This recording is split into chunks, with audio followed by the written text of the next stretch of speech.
of Mary Ng to address counsel regarding Jonas Fikre and FBI Mohammed details.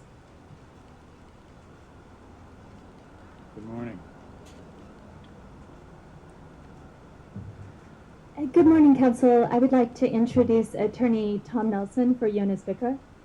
How are you? Thank you. I bring greetings today from Mr. Fikre.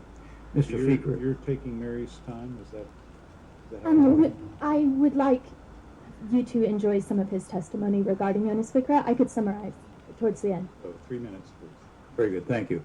I'm Thomas Nelson. I'm an attorney. I live in Zigzag, Oregon.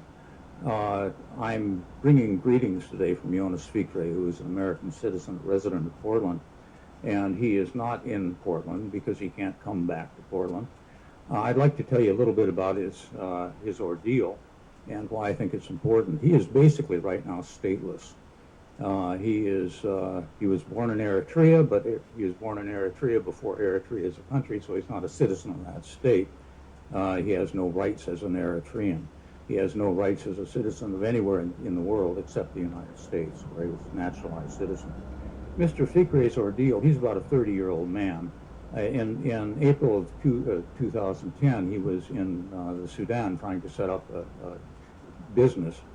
And he was asked to come to the American embassy and told that it was for his own safety because there were some problems involving security there. And he went to the embassy, and instead of being met by embassy personnel, he was met by 2 Portland FBI agents who told him that, as a matter of fact, they wanted to talk to him. And he said, well, I want an attorney in that case. At that point, Mr. Fikre was being represented by Brandon Mayfield, whom you may have heard of. They told him, no, you can't have an attorney because your attorney is in the United States, and here you are in Sudan, and we have to talk to you.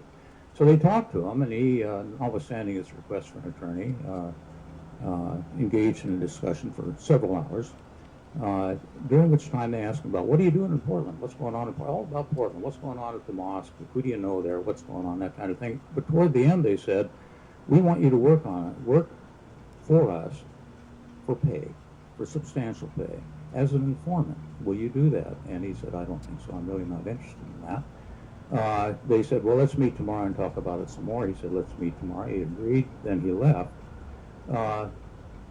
After that, he was picked up. He left Sudan, went to the UAE, and about a year and a half later, he was picked up by the UAE secret police and held incommunicado for 106 days, tortured.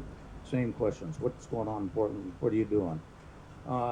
The embassy asked, well, why are you holding him? The UAE said, he's not being charged with anything. We just have an investigation.